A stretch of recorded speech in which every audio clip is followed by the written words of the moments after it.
1일 대 삼김 선대위인데 물음표가 달렸습니다. 네, 지금 이재명 후보 그리고 윤석열 후보 이 두 사람 항상 선대위가 계속 고민이었었는데 이 문제가 좀 해결이 되는 것 같기도 합니다. 김현 기자, 보니까 이재명 후보가 최근에 좀 지지율이 정체되면서 선대위 쇄신해야 된다라고 얘기를 하더니 오늘 아침에 열린 이 선대위를 보니까 좀 뭔가 많이 달라졌어요. 네, 이재명 후보 전국민 선거대책위원회라는 이름으로 첫 회의를 개최했습니다. 이 첫 회의가 굉장히 인상적이었다고 하는데요. 우선 어떤 모습이었는지 함께 보시겠습니다. 역사상 가장 취약한 계층을 만들어 버린 점에 대해서 다시 한번 사과드리고 또 무한 책임을 느낍니다. 저와 우리 민주당 따끔한 회초리를 맞을 준비가 되어 있습니다. 오늘 청년들의 목소리를 가감없이 날 것 그대로 많이 전해주시기 바랍니다.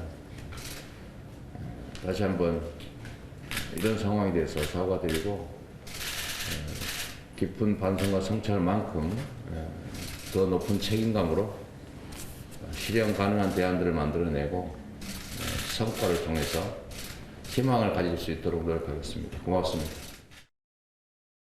네, 시청자 여러분들께서 잘 이제 확인이 되셨을지 모르겠는데요. 오늘 회의에는 이재명 후보와 사회자 그리고 청년 4명만 참석을 했습니다. 예전에 송영길 대표나 당직자들로 가득 찼던 기존 회의 모습과는 완전히 바뀐 모습인데요. 이재명 후보도 오늘이 민주당 새로운 민주당 1일차라고 이렇게 이야기를 하면서요. 새로운 모습을 강조하는 모습이었습니다. 오늘 회의 주제는 청년이었는데요.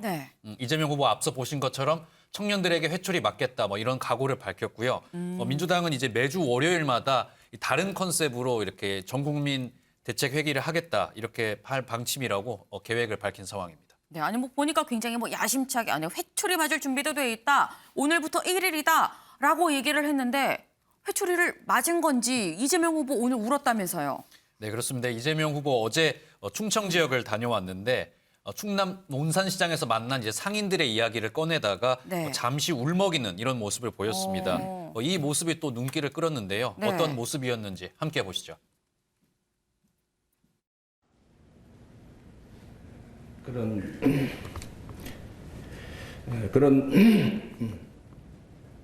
그런 분들의 그 눈물을 제가 정말로 가슴으로 받아 안고 살아가고 있는지 그런 생각이 들었습니다.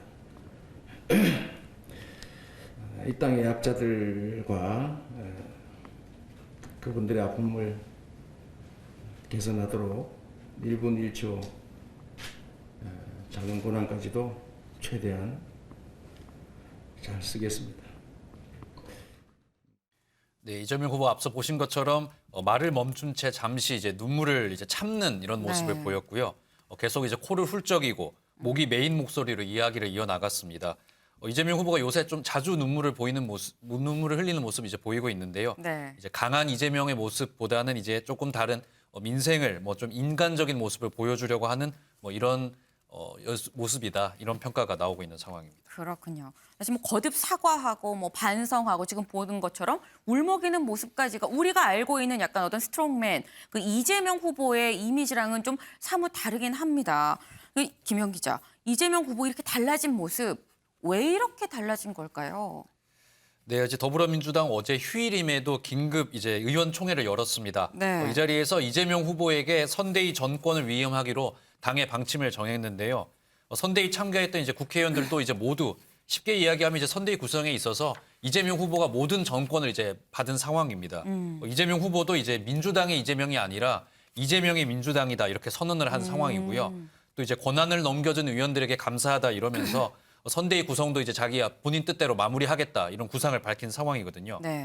민주당 관계자는 앞으로 이제 만들어질 어떤 민주당 선대위가 예상이 되냐는 질문에 대해서 이재명 후보와 직접 소통이 되는 이제 이런 인물들을 위주로 해서 선대위 구성이 이루어질 것으로 보고 있고요. 빠른 의사 결정을 좀 자랑하는 좀 작은 규모의 가벼운 선대위가 이제 구성이 되면서 당장은 이제 이 컨트롤 타워를 만드는데 이제 우선 논의가 될 것이다 이렇게 설명을 했습니다. 그렇군요. 그런데 후보도 후보입니다만 보니까 이 송영길 대표가 상당히 의원들한테 굉장히 좀 강하게 지금 압박, 프레셔를 좀 주는 것 같아요. 네, 이제 굉장히 이색적인 발언이 나왔는데 송영길 더불어민주당 대표가 어제 의원총회에서 다음 국회의원 선거 공천의 기준을 네. 이번 대선에 얼마나 헌신했냐 이걸로 판단하겠다 이런 발언을 했습니다. 네. 그리고 이제 또 자기 선거라고 생각하면서 뛰어야 한다 뭐 이런 말도 남겼는데요. 이걸 이제 다시 쉽게 해석을 하면 사실상 이번 대선에서 열심히 기여를 안 하면 다음 국회의원 공천 안 주겠다 뭐 이런 내용으로 해석을 할 수도 있지 않습니까? 그러네요. 때문에 이 발언을 두고 지금 여러 가지 해석이 나오고 있습니다. 지금 민주당 정당 지지율, 뭐 후보 지지율, 국민의힘에 지금 많이 밀리고 있는 상황이기 때문에 당 대표가 좀 굉장히 절박한 심정으로 이거에 대해서 이제 의원들에게 좀 열심히 해달라 뭐 이렇게 촉구한 거 아니겠냐 이런 분석 나오고 있습니다. 네. 하지만 지금 얘기한 것처럼 공천을 갖고 어떻게 보면 뭐 협박을 받은 것 같이 의원들은 느낄 수 있는 부분입니다. 이 공천이 굉장히 예민하고 민감한 부분인데 유호정 기자, 이거 내부에서 불만의 목소리가 안 나올 수 없을 것 같은데요. 네, 맞습니다. 게다가 뚜렷한 대책이 뭐냐라는 불만까지 나오고 있는 상황인데요. 이 민주당 김한정 의원이 어제 페이스북에 일요일 긴급 의총이 소집됐다 해서 달려갔는데 정작 뭐가 긴급인지 모르겠다라는 쓴소리를 올렸습니다. 당대표는 의원들 안 뛴다고 타박하고 혼자 10분 일장 연설을 하고 선대위 정권을 후보에게 일임하겠다라고 했는데요. 이 상황을 김 의원은 어떻게 해석을 했냐면요. 의원들은 뛸 준비가 되어 있고 뛰고 싶다. 그런데 어떻게 하라는지 모르겠다라면서 답답해하는 상황인데 당대표는 그럼 후보가 알아서 해봐라 라는 소리로 들린다고 지적을 했습니다. 네. 은영미 위원님, 지금 보면 일단 민주당이 굉장히 많이 좀 변하고 있습니다. 뭐 변하는 상황에서 뭐 내부에 뭐 불만의 목소리도 터져 나오긴 합니다만 일단 굉장히 뭐 많은 변화가 이루어지고 있는데 이 방향이 올바른 방향으로 좀 이루어지는 변화인가 여부가 궁금합니다. 네. 일단은 위기의식의 발로잖아요. 왜 이 위기의식이냐면은 윤석열 후보는 선출되자마자 확정되자마자 한 10%포인트 이상 급등했는데 네. 오히려 컨벤션 효과를 누리고 있는데 이재명 후보 같은 경우는 역펜션 그 30% 초반대에서 움직이지 않고 있었잖아요. 지난주 내내 지금까지 네. 거의 한 달 넘었는데 그랬기 때문에 바꿔야 된다. 이제 그런 당초는 원래 선대위를 꾸릴 때 원팀이 절실했죠. 왜냐하면 이낙연 후보 등의 그 경선 불복 논란 때문에 원팀이 절실해서 네. 모든 의원들 뭐 190여 명에 이르는 모든 의원들을 선대위에 다 참여시키는 그야말로 메머드 선대위를 구성했는데 근데 원팀은 된 것 같은데 뭐 이런저런 얘기는 안 나오는데 문제는 너무 느리고 기동성이 없다. 그리고 절실함이 없다. 이런 지적이 이런 진단이 내려진 거잖아요. 그래서 일단 선거 구도 자체는 굉장히 나쁩니다. 정권 교체 여론이 정권 재창출 여론보다도 한 10%포인트 이상 많게는 뭐 15, 20까지도 가니까 이런 상황에서 이재명 후보가 할 수 있는 일이 많지가 않잖아요. 일단 구도가 너무 나쁘니까. 그래서 할 수 있는 게 지난주에 일단 이재명 후보가 완전히 바뀌었습니다.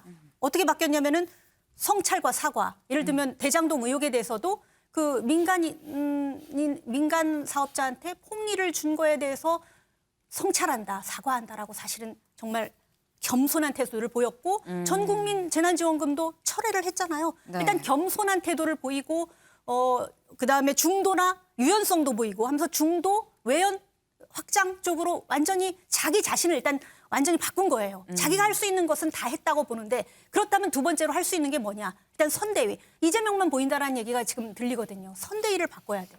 근데 원팀은 일단 어느 정도 됐으니까 이제는 기동성 있는 한마디로 몽골 기병 같은 선대위를 만들어야 된다는 쪽으로 지금 가고 있다라는 건데 그게 이제 맞느냐 이제 이런 지적들이 이제 나오잖아요. 방향은 일단 맞다고 봅니다. 방향은 맞는데 왜냐하면 기존 선대위는 너무 의원급 특히 중진 의원들 뭐 공동 몇 선 이상은 뭐 공동 선대위원장 뭐 급이 정해질 정도로 그렇게 구성을 했잖아요. 신선함이 없어요. 쇄신을 해야 되는데 그래서 일단은 실무형으로 구성을 하고 그다음에 두 번째 이제 제가 바라는 거는 외부 영입 인사를 좀 전면에 배치할 필요가 있어요. 근데 그 외부 영입 인사는 중도층과 청년층 등 앞으로 나아갈 방향에 대한 어떤 내용을 얘기해 줄 수 있는 목소리를 대변할 수 있는 인사들을 대부 영입해서 선대위를 좀 그런 쪽으로 실무형 플러스 외부 영입, 중도, 청년 지향형 외부 영입 인사를 이렇게 개편을 그런 쪽으로 보완을 했으면 하는 바람입니다. 네, 일단 지금 은영미 위원께서는 어쨌거나 지금 민주당의 이런 변화, 이 바른 방향으로 가고 있다라고 이 분석을 해주셨습니다. 그런데 유호정 기자, 지금 이재명 후보가 이 지지율 반등을 위해서 좀 이것저것 좀 해보고 있는 것 같아요. 그러다 보니까 그 과정에서 문재인 정부랑의 어떤 차별성, 이 부분도 좀 강조하면서 통일은 이미 늦었다. 뭐 이런 얘기도 했더라고요. 네, 그렇습니다. 이 후보 이 통일을 지향하는 건 이미 늦었다. 사실상의 통일 상태면 됐다라는 얘기를 했는데요. 이 발언 먼저 화면으로 보고 오겠습니다. 저는 통일 우리가 지향하는 데 이미 늦었다. 사실상의 통일 상태라는 표현을 요새 많이 써요. 뭐 통일한 거나 마찬가지면 됐지 뭐 굳이 체제를 부인하고 막 누가 누구한테 흡수를 당했냐 이렇게 해가면서까지 적대성을 강화할 필요가 없다. 정치적으로 접근하지 않으면 좋겠다. 실리적으로 접근하면 좋겠다. 그런 생각합니다. 네, 방금 들으신 이 발언, 민주당 강령과는 정면 배치되는 발언입니다. 민주당 강령엔 평화 통일을 추구한다고 명시가 돼 있는데요. 게다가 대한민국 헌법에도 대한민국은 통일을 지향한다라고 명시가 돼 있기 때문에 자칫 논란에 휘말릴 소지가 있다 이런 우려가 나왔습니다. 그래서 이에 대해서 이재명 후보 측은 현 정부의 통일 기조와 다르지 않다. 지금 당장 할 수 있는 일이 별로 없고 대결 상태를 일단 해소하는 게 우선이다라는 의미다. 이런 얘기로 한 얘기라고 해명했습니다. 네. 근데 저 얘기를 하면서 저는 이 부분이 좀 귀에 들어왔습니다. 이 보수 정부, 민주 정부의 북한 지원 금액이 여러분의 상상이랑 반대입니다라고 이재명 후보가 이 얘기를 했던데 유호정 기자, 이거 팩트 체크 해봤죠? 네, 그렇습니다. 저희가 통일부 자료를 기반으로 각 정부별 대북 지원금을 하나씩 다 계산을 해봤는데요. 네. 이 지금 보시는 이 표를 보면요. 일단 각 정부별 대북 지원금을 다 합산한 금액입니다. 네. 정부 차원과 민간 차원으로 저희가 기준을 나눴는데 민간 차원은 이 개성공단이나 금강산 관광처럼 이런 기업이 송금하는 금액을 말하고요. 정부 차원은 그 외에 당국 차원의 뭐 무상 지원이라던가 아니면 뭐 식량 차관 같은 현물 혹은 뭐 단체나 국제기구를 통한 지원이 다 포함이 됩니다. 네. 그런데 이 6개 정부의 대북 지원금을 다 비교를 해보면 노무현 정부 때가 가장 많습니다. 뭐 정부 차원, 민간 차원으로 나눠뒀지만 정부 차원이든 민간 차원이든 모든 면에서 노무현 정부 때 가장 높기 때문에 이 진보 정부가 이 보수 정부보다 뭐 대북 지원금이 낮았다라는 취지의 발언은 정확하지 않은 것으로 보이고요. 다만 문재인 정부 때 역대 최저치의 대북 지원금을 기록한 거는 현재로선 맞습니다. 지금 통일부 이 통계가 2020년까지만 나와 있는 상황인데요. 21년도 사실상 코로나19로 인한 이 봉쇄로 인해서 지원이 거의 되지 않고 있는 상황이기 때문에 비슷한 기조를 유지한다면 역대 최저를 기록할 것으로 보이고요. 말씀드린 것처럼 북한 국경 봉쇄에서 지원이 어려웠던 점 그리고 또 대북 제재 현실로 인해서 지원이 어려웠던 점 그런 영향들이 반영된 것으로 보입니다. 네, 유호정 기자의 팩트 체크였습니다. 사실 어쨌거나 이재명 후보 지금 굉장히 뭐 지지율 반등을 위해서 좀 뭘 해보려고 굉장히 노력을 하고 있는 그런 모습입니다. 그래서인 건지 오늘 이 여론조사 결과가 하나 나왔습니다. 이 여론조사 같이 좀 보면서 얘기를 해볼까요? 네, 바로 이건데요. 지금 보면 윤석열 후보가 40% 그리고 이재명 후보가 39.5%입니다. 근데 보면 지난 한 일주일 전쯤이랑 같이 비교를 해보게 되면 윤석열 후보는 5.6%포인트가 내려간 수치고요. 이재명 후보는 7.1%포인트가 올라간 수치입니다. 그렇기 때문에 결과론적으로 이번엔 0.5%포인트밖에 차이가 나지 않는다. 다시 말해서 이 두 사람 오차 범위 내에서 지금 치열하게 좀 접전 중이다라고 볼 수가 있는 건데 이 조사가 이 당내에서 선대위를 좀 쇄신해야 된다라는 목소리가 터져 나오던 지난 19일, 20일 이 이틀간 이뤄진 조사입니다. 윤영걸 대표님. 네. 아무래도 저는 제 생각엔 이 선대위 쇄신 분위기가 좀 반영이 된 게 아닌가 싶기도 하거든요. 어떻게 보시나요? 뭐 어느 정도는 좀 반영이 됐다고 봐야죠. 근데 이제 한 여론조사에 의해서 네. 지표가 모든 걸 다 대변할 수는 없거든요. 네. 이게 여러 연구소에서 계속 여론조사에서 대여섯 개 이렇게 쭉 나오면 아 이게 트렌드구나 하는데 이거 딱 하나만 갖고 지난주에는 윤석열 후보랑 이재명 후보랑 어디 연구소인가에서 한 18%포인트가의 차이가 났었거든요. 이게 갑자기 0.5%로 줄었다. 네. 하나만 갖고는 믿을 수는 없고 조금 더 길어야 된다. 근데 다만 이제 원인을 뭐 찾는다면은 지난주에 워낙 이재명 후보가 떨어지고 윤석열 후보가 컨벤션 효과가 너무 올라가니까 이재명 후보 지지층들이 이거 큰일 났네. 그래서 결집 효과, 아. 이 결집 효과를 밀어주자 이런 결집 효과가 위기의식으로 좀 몰렸을 수 있고 네. 또 하나는 이재명 후보가 지금 선거 운동을 하면서 계속 중도 클릭을 많이 해요.